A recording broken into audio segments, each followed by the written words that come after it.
تو بیماری کا ایک بہت بڑا فائدہ ایک مسلمان کے لیے یہ ہے کہ اپنی موت کو وہ قریب دیکھے. کچھ پتہ نہیں، ہو سکتا ہے اسی بیماری میں چل بسے، چلو اس کے بعد کوئی اور آ گئی اس پر چل بسے، بغیر بیماری کے چل بسے. تو موت کو یاد دلانے والی چیز ہے بیماری. یہ اس کا ایک بہت بڑا فائدہ ہے اگر اللہ تعالیٰ اس کو سمجھنے کی توفیق عطا فرمائے. ایک حدیث میں رسول کریم سرور دو عالم صلی اللہ علیہ وسلم کا ارشاد ہے، ہر مومن کو ہر وقت یاد رکھنا. فرمایا الکیس من دان نفسہ وعمل لما بعد الموت. عقل مند وہ ہے جو اپنے نفس کو قابو میں رکھے، اپنے نفس کو قابو میں رکھے، نفسانی خواہشات کو قابو میں رکھے اور مرنے کے بعد کی زندگی کے لیے تیاری کرے. اتنا خوبصورت دو جملے کے اندر ساری دین آپ نے بیان فرما دیا. نفس کو قابو میں رکھے کیا مانا؟ نفس تو تمہارا عادی ہے مزوں کا، لذتوں کا، آرام طلبی کا، عیاشی کا، لیکن اس کو قابو میں رکھ کر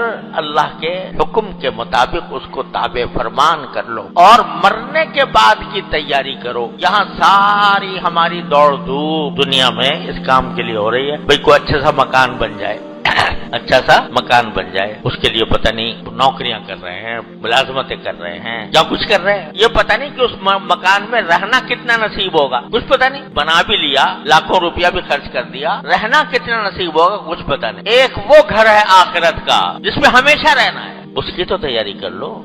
ٹھیک ہے کوئی بات نہیں، کراچی یہاں پر زندگی کے اندر بھی مکان کی تیاری کرو، لیکن اس گھر کے آخرت کی، دار آخرت کی بھی تو تیاری کرو. تو الکیس من دان، اس کی تیاری کرنے کا راستہ کیا ہے؟ اپنے نفس کو قابو میں رکھ، قابو میں رکھ کر وہ اگر تمہیں فرائض سے غافل کر رہا ہے زبردستی فریضہ ادا کرو. اگر وہ تمہیں کسی گناہ کی طرف لے جا رہا ہے اس پر قابو پا کر گناہ سے اس کو روکو.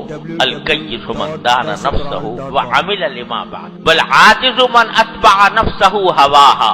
اور عاجز کون ہے؟ عاجز وہ ہے کہ جو اپنے نفس کو خواہشات نفسانی کے پیچھے لگائے رکھے. نفس کو آزاد چھوڑ رکھا ہے، جو دل میں آ رہا ہے کر رہا ہے. حلال حرام کی فکر نہیں، جائز ناجائز کی فکر نہیں، گناہ ثواب کی فکر نہیں. جو دل میں آیا کر گزرا. آنکھیں اگر گناہ کر رہی ہیں تو کوئی فکر نہیں، زبان سے گناہ ہو رہا ہے کوئی فکر نہیں، اور جھوٹ بول رہا ہے کوئی فکر نہیں، غیبت کر رہا ہے کوئی فکر نہیں. اپنے آپ کو اپنی ناجائز خواہشات کے پیچھے لگایا ہوا ہے. وَتَمَنَّا عَلَى اللَّهِ، یعنی کرتا دھرتا تو کچھ ہے نہیں، خواہشات کے پیچھے لگایا ہوا ہے، لیکن تمنا یہ کر رہا ہے کہ اللہ میاں سب معاف کر دیں گے. آج کل یہ جملہ بڑے کثرت سے بولا جاتا ہے جب کسی کو کچھ کہو، ارے میاں اللہ میاں بڑا غفور الرحیم ہے، اللہ میاں سب معاف کر دے. ارے بھائی معاف تو کر دے گا لیکن کچھ تم بھی تو کرو.